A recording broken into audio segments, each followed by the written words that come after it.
Part 1. The Distress Signal. Captain Tejo sat in his command chair, watching the stars drift past on the main screen. The UNS Dauntless had been mapping this sector of space for 3 months now. It was boring work, but someone had to do it. His crew of 47 people worked quietly at their stations, recording data about distant suns and empty planets. Tejo was 52 years old, with gray streaks in his black hair and old scars on his hands. He had fought in humanity's first contact war 80 years ago, when he was just a young soldier. That war had taught humanity a hard lesson about the galaxy. Not everyone out here was friendly. Some species saw humans as weak newcomers, easy targets. Humanity had proven them wrong, but the cost had been high. The bridge was quiet except for the soft beeping of computers. Tejo was reading a report when the communications officer suddenly sat up straight. "Captain, I'm picking up something," she said. "It's a distress signal." Tejo set down his tablet. "Where from?" "Far edge of the system. It's weak, breaking up badly." The officer frowned at her screen. "Sir, it's not human. The language pattern matches the Velan species." Dr. Heejin, the science officer, moved to the communications station. She was 40 years old, thin and quick, with sharp eyes that missed nothing. For 15 years, she had studied alien languages and cultures. She plugged her tablet into the system and started working on the signal. "Can you clean it up?" Tejo asked. "Working on it, Captain." Heijin's fingers moved fast across her screen. "The Velans are peaceful people. They make beautiful art and music. They have no military at all. I met some at a conference once. Very kind beings." The bridge crew gathered around as Heejin worked. Minutes passed. The signal came and went, crackling with static. Finally, Heejin managed to pull out some clear words. She played them over the bridge speakers. A voice came through, high and strange, speaking in broken universal standard. "Please, anyone, help us." They came without warning, killing everyone, burning our cities, taking our children. "We have no weapons. No way to fight. Please. If anyone can hear this, help us. Planet Ishara 9. We are dying. Please." Then the signal cut off completely. The bridge was silent. Tejo saw his crew's faces. Some looked shocked, others angry. Lieutenant Dong-hyun, the weapons officer, was only 25 years old. His hands gripped his console so hard his knuckles turned white. "How far to Ishara 9? Tejo asked quietly. The navigation officer checked his charts. 6 days at maximum speed, Captain." "Sir," Heejin said softly. "The Velans are true pacifists. They don't even have police forces. Everything in their culture is about peace and creation, if someone is attacking them." She didn't finish, but everyone understood. She didn't finish. She didn't finish. Tejo stood up. He had seen war. He knew what happened to peaceful people when violent ones came calling. The memories of his own war were still sharp in his mind. Cities burning, children crying, people running with nowhere to go. "Captain," his first officer said carefully, "Ishara 9 is in neutral space. Not our territory. Not under any protection treaty. If we respond, we'd be going in alone. Earth Command would take weeks to authorize any action." Tejo looked at his crew. "I know. And I know what I'm asking. The Dauntless is a science ship. We have some weapons, but not many. If we go there and someone is attacking the Velans, we might not be able to help much. We might get ourselves killed." He paused, then continued. "But we're the only ones who heard that call. We're the only ones close enough to do anything. So I'm putting it to a vote, which is against regulations. But I don't care. Who wants to go?" Every hand on the bridge went up. Not one person hesitated. Tejo felt something tight in his chest loosen. He had a good crew. "All right then. Navigation. Set course for Ishara 9. Maximum speed. Communications. Send a priority message to Earth Command. Tell them what we heard and what we're doing. Yes, sir. The crew moved fast, their earlier boredom gone. The ship hummed as engines powered up to full thrust. Dong-hyun came to stand beside Taeho's chair. Captain, our weapons aren't much. Survey lasers. Some defensive missiles. Basic shields. Against real warships. I know, Taeho said. Get creative. See what you can do. Maybe we can improvise something. I'll. Keiho said. I'll. Keiho. I'll. As the young officer hurried away, Heijin approached.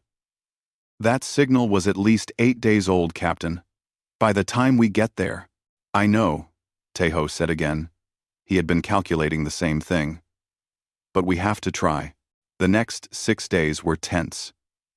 The crew worked around the clock, preparing everything they could.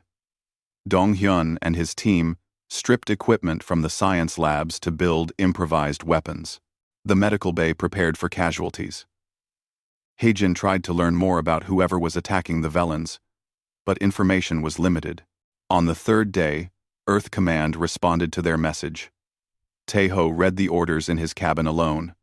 Command was authorizing his mission and sending reinforcements. But the nearest fleet was the 7th Fleet, and they were 2 weeks away from Ishara 9. Admiral Subin herself was taking command and pushing her ships to maximum speed. But it wouldn't be enough. The Dauntless would arrive first, alone. There was a personal note from Admiral Subin at the end of the message. Taeho had served under her during the First Contact War. Captain Taeho, it read. Do what you can. Help is coming. Don't get yourself killed before I get there. That's an order. Subin. Taeho smiled despite everything. The Admiral was 60 years old now, a legend in the fleet. She had won humanity's first war through brilliant tactics and absolutely ruthless efficiency. If anyone could help, it was her. On the 6th day, the Dauntless dropped out of faster-than-light travel at the edge of the Ishara 9 system. What they saw on the sensors made the crew go silent. 3 Velan cities were burning on the planet below. Dozens of ships filled orbit. Large warships fired down at the surface. Smaller transport ships moved between the planet and the warships, loading cargo. Heijin zoomed in the sensors on one transport. Through the bay doors, they could see Velans packed together like animals. Slave ships. Identify those warships, Taeho ordered, his voice hard. Kreth Collective, the sensor officer reported. 12 destroyers, 6 cruisers, and multiple transports. The Kreth. Taeho knew about them. Slavers and conquerors. They had taken over 47 other species in the past 300 years. The galaxy talked about stopping them but never did anything real. The Galactic Council issued statements and sanctions that the Kreth simply ignored. Life signs on the planet? Taeho asked. Heijin worked her console, her face pale. Estimated 12 million dead. About 8 million captured so far. Another 6 million still alive on the surface. But the Kreth are hunting them down. Dong-hyun turned to Taeho. Taeho stood up. He thought about his crew, about the risk. He thought about those 8 million Velans in slave ships. He thought about the 6 million still alive, hiding and terrified. Battle stations, he said quietly. Target the slave transports. We're getting those people out. The crew moved without hesitation. The Dauntless turned toward the Kreth fleet. They were one small science ship against an entire invasion force. But they were human. And humans had learned long ago that some things were worth fighting for, even against impossible odds. Number. Part 2. Against all odds. The Dauntless moved toward the Kreth fleet like a small fish approaching sharks. On the bridge, every crew member knew they were probably going to die. But not one of them suggested turning back. Taeho watched the tactical display. 3 Kreeth destroyers were guarding a large transport ship that was full of captured Velans. The transport was preparing to leave orbit, taking its prisoners to some distant slave market. "Dong-hyun, what have you got for me?" Tae-ho asked. The young weapons officer pulled up his plans on the main screen. "Captain, we mounted the survey lasers on rotating platforms. They're not powerful enough to punch through military shields, but we can use them to overload smaller systems. We also modified our main deflector array to put out a big electromagnetic pulse, one shot only, and it'll probably burn out the whole system. But it might disable a destroyer if we get close enough." "How close?" "Very close, sir. Within 200 meters. Tae-ho nodded. It was insane, but it was something. "Do it. Target the destroyer on the left. Get us right on top of it." The Dauntless accelerated. The Kreeth ships detected them immediately. A harsh voice came over the communications channel, speaking in heavily accented, universal standard. "Unknown vessel, you are entering a Kreeth military operation. Turn back or be destroyed." Hae-jin was working on her console. "Captain, I'm reading massive life signs on that transport. At least 15,000 Velans packed in there. 15,000 people." Tae-ho keyed the communications. "Kreeth vessel.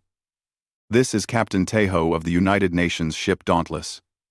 You are engaged in an illegal attack on a peaceful species. Release your prisoners immediately." There was a moment of silence. Then, the Kreeth voice laughed. "Human. You are far from home, little human. We have heard of your kind. You won one small war and think you are strong. You are nothing. Leave now, or join the Velans as slaves." "I guess that's a no," Tae-ho said quietly. He looked at his crew. "Helm, attack speed. Dong-hyun, fire when ready." The Dauntless surged forward. The 3 Kreeth destroyers opened fire. Red energy beams cut through space toward the human ship. The helmsman, a woman named Ji-1, who had been flying ships for 20 years, threw the Dauntless into a wild spiral. Most of the shots missed. One clipped the shields, making the ship shudder. "Shields at 70%, someone reported. "Keep going," Tae-ho ordered. They flew straight at the left destroyer. The Kreeth ship fired everything it had. G1 pushed the engines so hard, warning alarms started screaming. She rolled the ship, dove under a beam weapon, then came up right beside the destroyer. "Now!"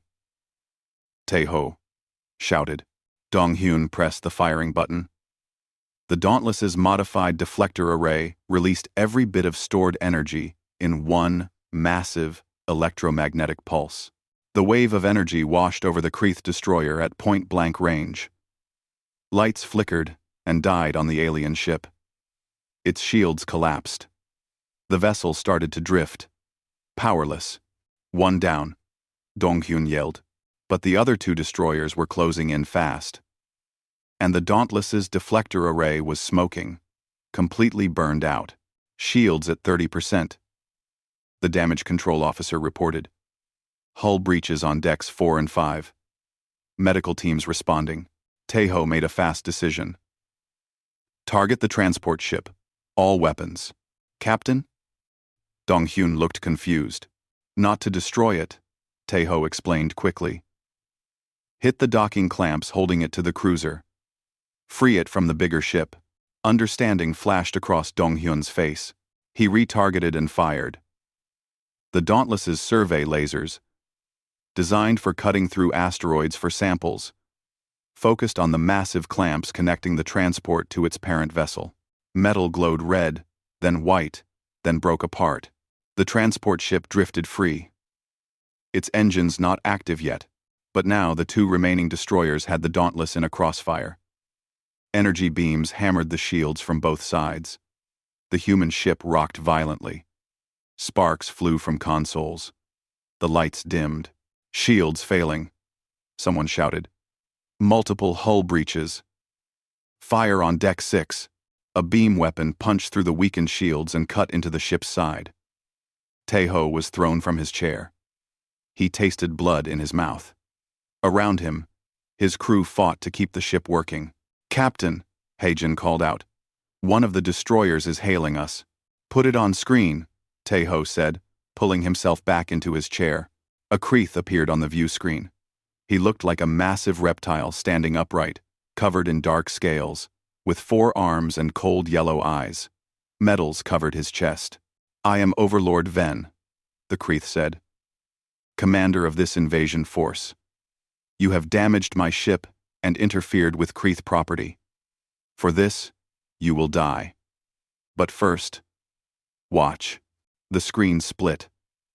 On one side was Ven's face. On the other, they saw the inside of a Velen transport ship. Hundreds of Velens were pressed together, their soft bodies trembling with fear. They looked like large snails with multiple tentacles, their skin covered in beautiful patterns. "You tried to free them," Ven said. "Now watch them die." "No," Heijin screamed. On the screen, Kreth soldiers opened fire into the crowd of prisoners. Velens fell, their strange blood pooling on the deck. The humans on the Dauntless's bridge watched in horror as 3,000 innocent people were slaughtered in seconds. Ven smiled, showing sharp teeth. "That transport is yours, humans. You freed it, you killed them. Now surrender, or I will execute every Velen we have captured. All 8 million of them." Taeho stared at the screen. His hands gripped the arms of his chair so tight they hurt. Around him, his crew sat frozen. Dong-hyun was crying silently. Heijin had her hand over her mouth. "You have 10 seconds, Ven said. Taeho opened his mouth to respond. He didn't know what he was going to say. Surrender meant saving 8 million lives but letting the Kreeth win. Fighting meant everyone died, including his crew. Before he could speak, Heijin's console started beeping frantically. "Captain," she said, her voice shaking. "Massive energy readings. Multiple quantum signatures incoming." The sensor officer confirmed it. "Sir, I'm reading. I can't. This can't be right." "What?" Taeho demanded. "Ships, Captain. Hundreds of them. They're dropping out of faster-than-light travel right on top of us." Space itself seemed to tear open. Massive vessels appeared from nowhere, surrounding the entire Kreth fleet. 347 human warships materialized in perfect formation. They were all sizes, from small destroyers to massive dreadnoughts. At the center was the largest ship any of them had ever seen. Nearly 2 kilometers long, covered in weapons. "Reading ship identification," the communications officer said, her voice full of wonder. "That's the UNS Retribution. The 7th Fleet. Captain. They're here." On the view screen, Overlord Ven's face had gone pale, his yellow eyes wide with shock. A new voice came over all communication channels. It was calm, cold, and absolutely sure of itself. A woman's voice that Taeho recognized immediately. "This is Fleet Admiral Subin of the United Nations Space Command, 7th Fleet. All Kreeth vessels, you are surrounded. You have attacked a peaceful species engaged in no hostile action. You have taken 8 million prisoners as slaves. You have fired on a human vessel, attempting humanitarian rescue. You are in violation of 12 separate Galactic Convention articles." On the screen, Ven tried to speak, but Admiral Subin kept talking. "Under the authority granted to me by Earth Command and the Sentient Rights Accords, I am ordering you to power down all weapons immediately. Release all prisoners. Prepare to be boarded. You have 2 minutes to comply. If you do not comply, my fleet will destroy every Kreeth vessel in this system. This is your only warning." Taeho's crew started cheering. People were hugging each other, laughing and crying at the same time. They had been seconds from death. And now, the entire 7th Fleet had appeared like something from a story. On the screen, Overlord Ven's shock turned to anger. "Human," he snarled. "You think numbers frighten the Kreth Collective? We have conquered 47 species. He never finished. Without warning, He pressed something on his console. On the transport ship full of Velen prisoners, explosives detonated. The entire vessel exploded in a ball of fire. 3,000 more Velens died instantly. "That is our answer, human," Ven said. "We do not surrender. Come and die." The view screen went dark. For a moment, there was absolute silence on every human ship. Then Admiral Subin's voice came back, and now it wasn't calm. It was filled with cold fury.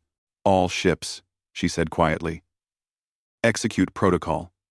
Scorched Earth. Kill them all." And the 7th Fleet opened fire. Part 3. Humanity Unleashed. What happened next wasn't a battle. It was an execution. The 7th Fleet moved as one perfect machine. Every ship knew exactly where to be and what to do. They had trained for this.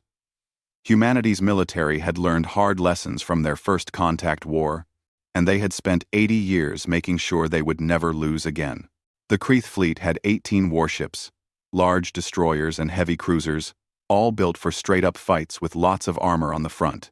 They were used to enemies who fought the same way, trading shots until someone's shields failed. They had never fought humans.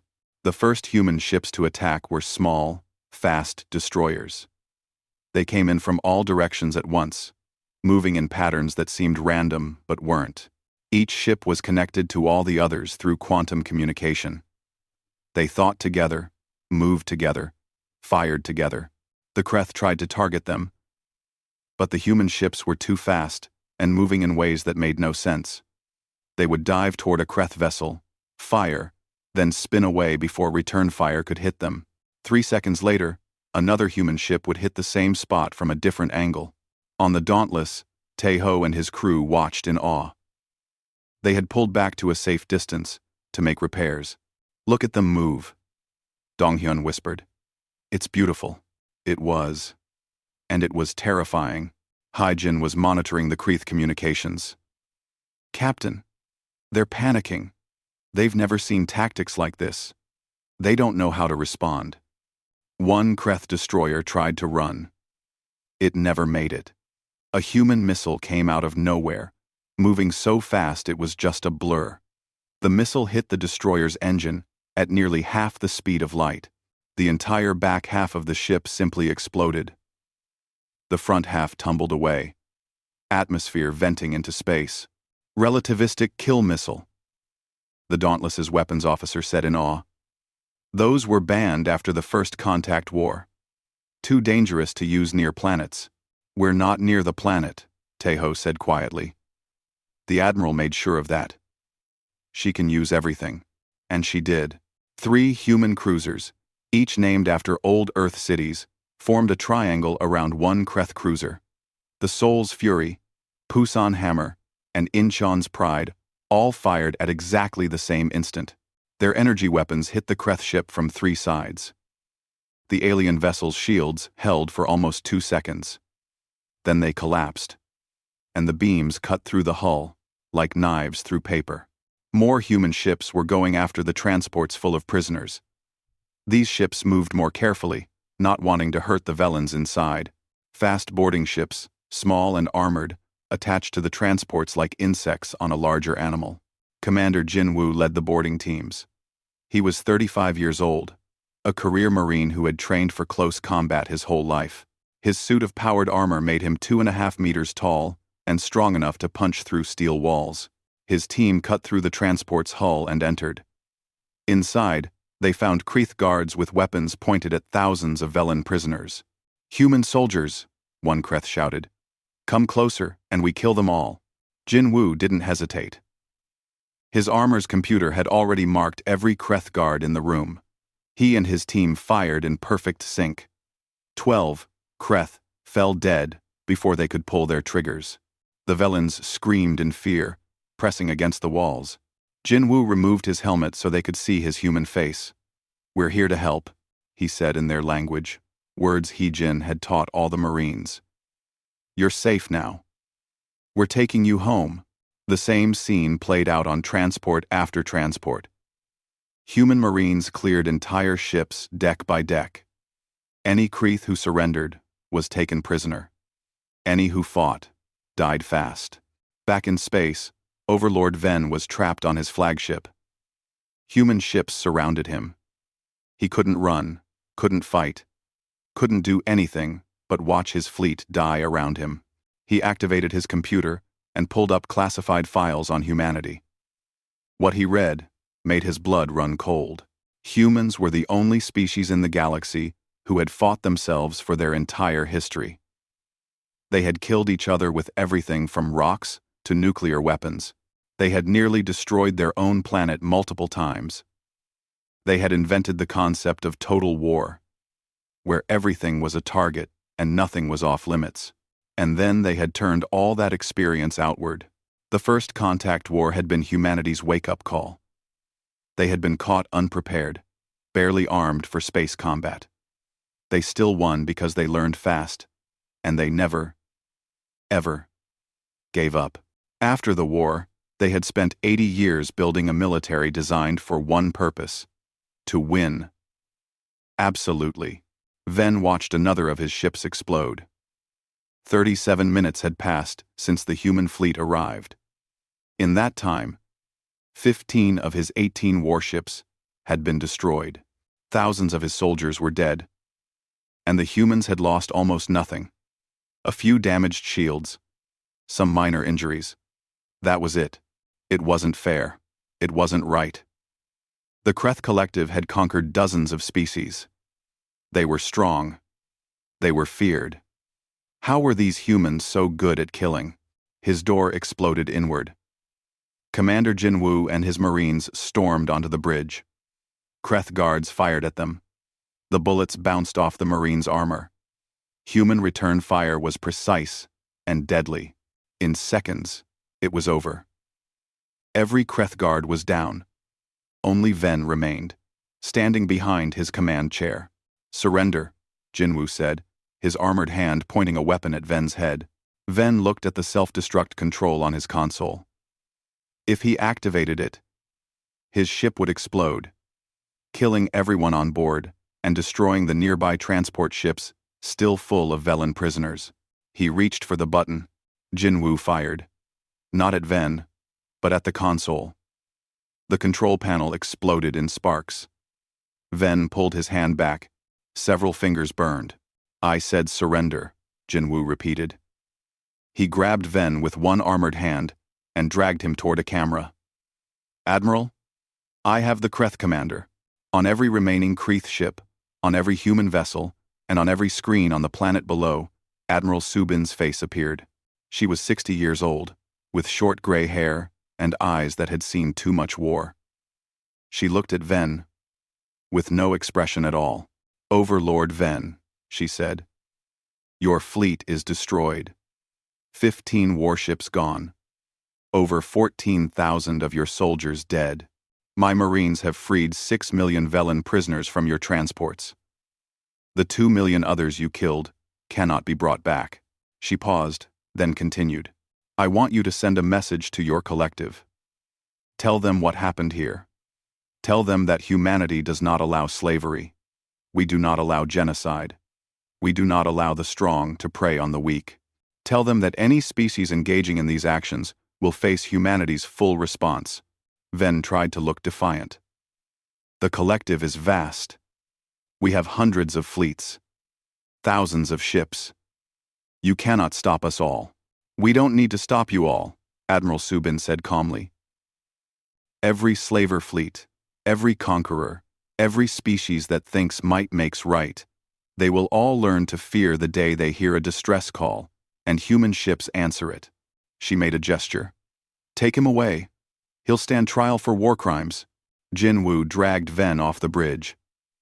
Behind them, the last 3 Kreeth ships were surrendering, powering down their weapons and opening their airlocks to human boarding parties. 47 minutes after it started, the battle was over. The entire Kreeth invasion force was destroyed or captured. The 7th Fleet had accomplished a total victory with minimal casualties. On the planet below, human dropships were landing in Velen cities. Medical teams rushed out to help the wounded. Engineers began working to put out fires and repair damage. Thousands of humans, all volunteers, worked through the day and night to help a species they had never met before. Tae-ho stood on the bridge of the Dauntless, watching it all happen. Hae-jin came to stand beside him. "We did it," she said softly. "We actually did it." "No," Tae-ho said. "We started it. The real work begins now. Saving these people. Helping them rebuild. Making sure this never happens again." Down in the medical bay, a Velen elder named Nari was being treated for injuries. She had been shot 3 times while protecting Velen children from Kreth soldiers. Human doctors had saved her life. Through her translator device, she asked the doctor, "Why? Why did you come? We are nothing to you. Why risk your lives for us?" The doctor, a young woman named Mina, paused in her work. She thought about how to answer. Finally, she said something simple.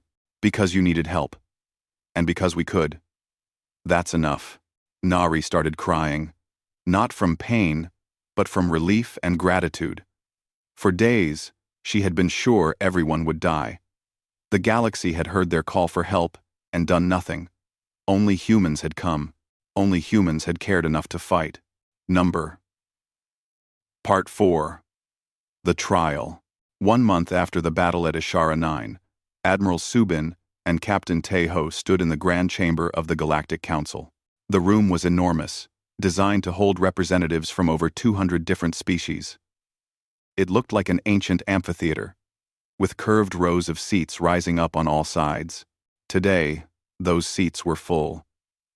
Every species in the galaxy wanted to see what would happen to the humans who had destroyed an entire Kreth fleet. The council chamber was on Station Harmony, a massive space station that floated between 3 star systems. It was neutral ground where all species could meet. The walls were made of some material that looked like crystal, and they showed views of the stars outside. Tae-ho had never been here before. He felt small in this huge room, surrounded by so many alien beings. Some looked almost human. Others were completely strange floating gas clouds, beings made of living crystal, creatures that existed in multiple dimensions at once. At the center of the chamber sat High Jurist Kel, an Alshani. The Alshani were one of the oldest species in the galaxy.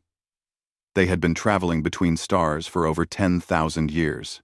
Kel looked like a tall, thin being covered in blue feathers, with 4 eyes that could see in many different wavelengths of light. "This council is now in session," Kel announced, their voice somehow understood by every species present through translator technology. "We are here to judge the actions of the United Nations 7th Fleet at planet Ishara 9. The humans stand accused of excessive military force, war crimes, and violation of neutral space sovereignty." A Vorash diplomat stood up. The Vorash looked like large bears standing upright, covered in thick fur. They had been rivals with humanity since first contact, always competing for resources and influence. "Honorable Jurist," the Vorash said. "Humanity's actions were barbaric. They destroyed 18 warships, killed over 14,000 Kreth. This wasn't defense, it was slaughter. Where is their sense of proportional response? Where is their mercy?" Murmurs of agreement came from several species in the chamber. Admiral Subin stood calmly, her hands behind her back. She wore her dress uniform, with medals from decades of service. She waited for permission to speak. "The human admiral may respond," Kel said. "Thank you, High Jurist," Subin said. Her voice was quiet but carried clearly through the chamber. "I want to present evidence before I make any arguments." She nodded to Tae-ho. He activated a holographic projector. The center of the chamber, filled with images from the Dauntless's sensor logs. Everyone saw the Kreth ships, bombing Velen cities. They saw bodies in the streets. They saw children being loaded onto slave transports. Then the recording showed Overlord Ven deliberately destroying a transport full of 3,000 prisoners, just to make a point. The chamber went very quiet. Several species looked away from the images. Others watched with what might have been shame on their strange faces. "The Dauntless recorded everything," Subin said. 12 million Velans were killed. 8 million more were captured as slaves. The Kreth were hunting down the survivors like animals. She paused. We have also discovered that the Velan distress signal was broadcast on all standard emergency frequencies. 47 different species received it. How many responded? 1. 47. 1. Silence. Only humans, Subin answered her own question. Captain Teho, a science vessel commander, with minimal weapons, responded, because it was the right thing to do. He put his ship and crew at risk to try to save strangers. Teho felt everyone's eyes on him. He stood straight, trying not to show how nervous he was. And when my fleet arrived, Subin continued, we gave the Kreth a chance to surrender. Overlord Ven's response was to murder 3,000 prisoners right in front of us. So yes, we destroyed his fleet. Every ship. Every weapon. Because that is what you do. When someone is committing genocide. The Vorash diplomat stood again. But 14,000 dead Kreth. Surely there was another way. Negotiations. Sanctions. Council intervention. How? Teho surprised himself by speaking. Sorry, High Jurist. May I speak? Kel gestured permission. With respect. Teho said, looking at the Vorash. The Velans sent their distress call 8 days before we arrived. We were the only ones who came. If we had waited for negotiations or council intervention, how many more would have died? Another million? 10 million? All of them? He felt anger rising in his chest. My species learned something terrible in our history. We learned that evil grows when good people do nothing. That sometimes, the only way to stop killing is with force.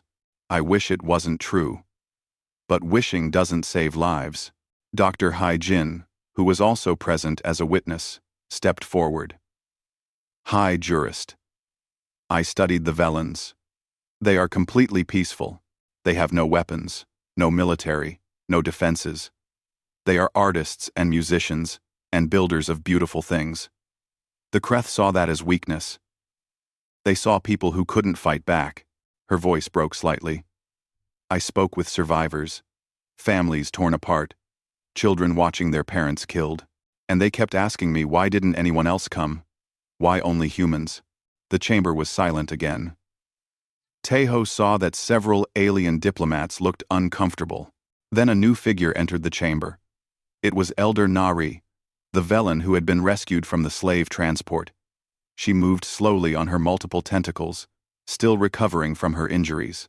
A human doctor, Minna, walked beside her to help. High Jurist, Nari said through her translator. May I speak? Please, Kel said gently. Nari moved to the center of the chamber. Her soft body trembled, but her voice was clear. I am Nari, elder of the southern continent of Ishara 9. I watched my city burn. I watched my family die. I was shot 3 times, protecting children. The Kreth put us on a transport ship like cargo. We knew we would never see our home again. We knew we would be slaves until we died. She paused, her tentacles curling with emotion. Then humans came. They didn't know us. They owed us nothing. We had never even met before. But they came. And they fought for us. And they saved us. Nari turned to look at Admiral Subin and Captain Teho. The Vorash asked about mercy. Where was the mercy when my people were being slaughtered? Where was the council when we begged for help? These humans showed us more mercy in one day than the entire galaxy showed us in our darkest hour. Several species in the chamber looked down, unable to meet Nari's gaze. The Vorash tried again. But the precedent this sets, any species can now claim humanitarian intervention and attack another species. This could destabilize the entire galaxy. Good, Admiral Subin said flatly. Maybe it should be destabilized. You've built a galaxy where slavers like the Kreth can operate for centuries because everyone is too comfortable to stop them. Where peaceful species, like the Velans, have no protection because they can't defend themselves. That's not stability. That's cowardice. Angry voices rose from multiple species. High Jurist Kell raised a hand for silence. The council will deliberate, Kell announced. For 3 days, the council argued behind closed doors. Taeho and his officers waited in their quarters on the station. The stress was terrible. If the council ruled against them, humanity could face sanctions, trade embargoes, even military action from other species. On the 3rd day, they were called back to the Grand Chamber. High Jurist Kell stood at the center. The council has reached a decision. After reviewing all evidence and testimony, we find that humanity's actions, while extreme, were legally justified under the Sentient Rights Accords, Article 7. This article permits any species to use necessary force to stop genocide in progress. Relief washed over Taeho. Around the chamber, reactions were mixed. Some species looked pleased. Others, like the Vorash, looked angry. However, Kell continued, the Council issues this warning to humanity. Future military interventions must be coordinated with this Council. Acting unilaterally, even with good cause, cannot become standard practice. Admiral Subin stepped forward. High Jurist, I acknowledge the Council's decision, but I want to be absolutely clear. If my fleet encounters another genocide, another species crying for help while the galaxy does nothing, we will respond. With or without Council approval. That is humanity's promise. The chamber erupted in shouting. Some species called it arrogance. Others called it courage. The debate went on for hours. Late that night, Taeho was alone in his quarters when High Jurist Kell visited him privately. You've made enemies today, Captain, Kell said. Species who fear what humanity represents. Species who liked the old order where the strong preyed on the weak and no one intervened. I know, Taeho said. Was it worth it? Kell was quiet for a moment. I have lived a long time, Captain. I have seen this council become comfortable, complacent. We issue statements instead of taking action. We debate while people die. Your species reminds us of something we forgot, that justice sometimes requires a sword, not just words. The Alshani stood to leave, then paused. Be careful, human. You have given hope to billions of weak species, but you have also made powerful enemies. They will test you again, and next time, it will be worse. After Kell left, Taeho sat in the dark, thinking about what came next. They had won the battle and the trial, but the war for the kind of galaxy they wanted to live in was just beginning. Part 5. The New Guardians. 6 months had passed since the battle at Ashara 9. In that time, the galaxy had changed in ways no one could have predicted. Commodore Taeho stood on the bridge of his new ship, the UNS Compassion. It was unlike any vessel he had commanded before, half warship, half hospital ship, designed to respond to emergencies anywhere in known space. The ship could fight if needed, but its real purpose was to help. Behind him, Dr. Hee Jin was training a new crew of diplomats and translators. The Compassion was the first ship of humanity's new humanitarian fleet, 12 vessels, dedicated to rapid response and aid. Commodore, his communications officer called. We're receiving a distress signal. Mining colony in the Outer Reach sector. They're under attack by pirates. Taeho didn't hesitate. Set course. Maximum speed. This was what they did now. They listened. They responded. They helped. On Earth, in the United Nations headquarters, Admiral Subin sat in a meeting with Earth's government leaders. She had been promoted to Fleet Admiral, in charge of all human military forces in space. The situation is delicate, one politician said, studying reports on a holographic display. 14 species have requested defense agreements with us. The Velans, of course, but also others. Small civilizations who fear larger neighbors. Well, we should help them, Subin said. That's what we do now. But the Vorash are building up their military, another leader warned. They see us as a threat. And the Kreth Collective has denounced us publicly. They're calling us warmongers and tyrants. Subin smiled coldly. Let them call us whatever they want. The Kreth have stopped taking slaves. That's what matters. Let them call us Wanti Live. Let them call us Wanti Live. It was true. After the trial and the destruction of their fleet, the Kreth Collective had publicly signed the Sentient Rights Accords. They claimed it was their choice. But everyone knew it was fear. Fear of what humans would do if they caught Kreth slavers again. We've also received reports, a military advisor said, that smaller species are starting to organize. They're forming their own mutual defense pacts. They're calling themselves the Coalition of Free Worlds. And they want us to join them. Subin looked at the star map showing these new alliances. The galaxy's power structure was shifting. For centuries, large species had dominated through strength. Smaller species survived by staying quiet and hoping they wouldn't be noticed. Now, things were different. On the planet Ishara 9, Elder Nari walked through the rebuilt city of Harmony Gardens. Human engineers had worked alongside Velen builders to create something new. The city blended Velen beauty with human practicality. Gardens and parks filled every space. But now, there were also shields and defense systems. Nari visited a new building near the city center. A training facility where young Velens learned to defend themselves. Not to conquer or attack, but to protect their homes if danger came again. Human instructors taught them how to use weapons, how to fight, how to survive. A young Velen approached Nari nervously. Elder, is this right? Our people have always been peaceful. Now we're learning war. Nari put a gentle tentacle on the young one's shoulder. We are still peaceful.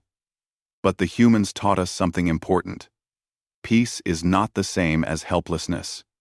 We can be kind and still be strong. We can create beauty and still defend it. She looked at the training grounds where Velens practiced with human-made weapons. Never again will we be victims. That is the gift humanity gave us, not just rescue, but the power to protect ourselves. Back in space, the UNS Compassion arrived at the mining colony. Pirates in small, fast ships were attacking the settlement, trying to steal valuable metals. The colonists were a species called the Minth. Beetle-like beings, with hard shells and multiple arms. Commodore Tejo opened communications. Pirate vessels. This is the UNS Compassion. Cease your attack immediately and surrender. This is your only warning. The pirates laughed over the channel. One ship? Against our whole fleet? Run away, human. Before, they never finished. 3 more human ships dropped out of hyperspace. The Guardian, commanded by Captain Dong Hyun. The Soul's Pride. The Mercy's Edge. All part of the humanitarian fleet. The pirates suddenly weren't laughing anymore. Last chance, Tejo said. Surrender or face the consequences. The pirate ships powered down their weapons. They knew about what happened at Ishara 9. Everyone did. Fighting humans was a very bad idea. Dr. Heijin led medical teams down to the colony to treat the wounded. A human fleet had come to help them. A minor species with no money or power to offer in return. Why? One Minth elder asked Heijin. We are nobody. Why do you help us? Heijin gave the same answer she always gave. Because you needed help. Because we could. Because that's what neighbors do. The word spread. Humans were different from other powerful species. They didn't conquer. They didn't demand tribute. They just helped. But not everyone was happy about this. In a secret meeting far from Earth, representatives from several large species gathered. The Vorash, the Kreth, others who had benefited from the old order where might made right. Humanity must be stopped. A Vorash military commander said. They're inspiring rebellion among minor species. Our slave populations are becoming restless. Our conquered worlds are asking why no humans come to help them. A Kreth general, scarred from the battle at Ishara 9, slammed his 4 fists on the table. We should crush them. Combined, our militaries outnumber theirs 5-1. But can we defeat them? Another voice asked. They destroyed an entire Kreth fleet in less than an hour. Their tactics, their weapons, their coordination, we have nothing like it. The meeting continued for hours. Plans were made. Alliances formed. The old powers of the galaxy decided that humanity had to be contained, one way or another. On Earth, Fleet Admiral Subin received intelligence reports about these secret meetings. She stood in the war room, looking at star maps showing potential threat zones. They're coming, she told her staff. Maybe not today. Maybe not this year. But they'll test us again. They'll try to force us back into our own territory. Try to make us stop interfering. What do we do? One admiral asked. Subin looked at the map of human space. It was small compared to some empires. But it was growing. Not through conquest, but through friendship. Every species humanity helped became an ally. Every world they protected became a partner. We prepare, she said. We build more ships. We train harder. We make alliances. And most importantly, we keep doing what we're doing. We keep helping. Because that's our greatest weapon. Not our firepower, but the fact that we care. On the Compassion, Commodore Tejo received a message from Earth Command, new orders. The humanitarian fleet was being expanded to 20 ships. More crew were being trained. More resources allocated. Humanity was committing to this path. That evening, Tejo sat in his quarters and recorded a personal log, something he did every few days. It's been 6 months since Ashara 9, he said to the camera. 6 months since we made a choice that changed everything. People ask me if I regret it, if I worry about the enemies we've made, or the wars that might come. He paused, thinking about all the people they had saved. The Velans, the Minth colonists, others they had helped since then. I don't regret it, he continued. Yes, we've made enemies. Yes, there will probably be more fighting. But we've also given hope to billions of people who had none. We've shown the galaxy that someone still cares about justice. That's worth any price. He ended the recording and looked out his window at the stars. Somewhere out there, someone might be sending a distress signal right now. Someone might be in trouble, scared, hoping that help would come, and if they were, humanity would hear them. Humanity would respond. On Earth, a monument was unveiled in Geneva. It showed a human hand reaching down to lift up a Velan. The inscription was written in over 200 languages, representing every species in the known galaxy. It read, "Never again will the weak cry unheard. Never again will evil go unanswered. This is humanity's oath to the stars." The monument became famous across the galaxy. Some species saw it as a promise.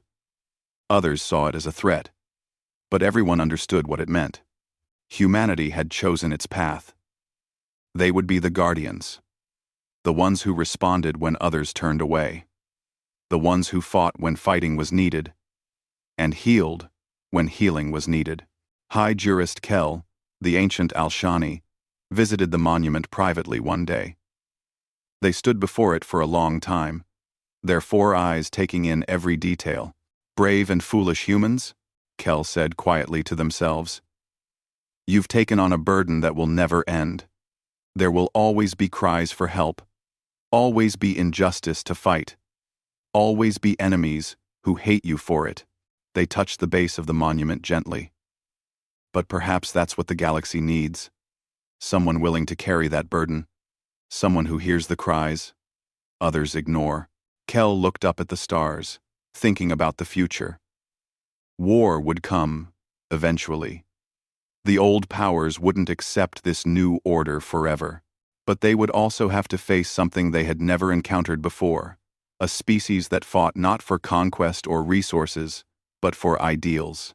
And in Kel's long experience, That was the most dangerous kind of enemy to have. Back on the Compassion, an alert came through. Another distress signal. A colony ship under attack. Civilians in danger. Commodore Tejo stood up immediately. Set course. Full speed. Dr. Heejin gathered her medical team. Captain Dong-hyun on the Guardian confirmed he was ready to assist. The entire humanitarian fleet mobilized within minutes. As the Compassion jumped to hyperspace, racing toward people in need, Tejo thought about that first distress call from Ishira 9. The call that had started everything.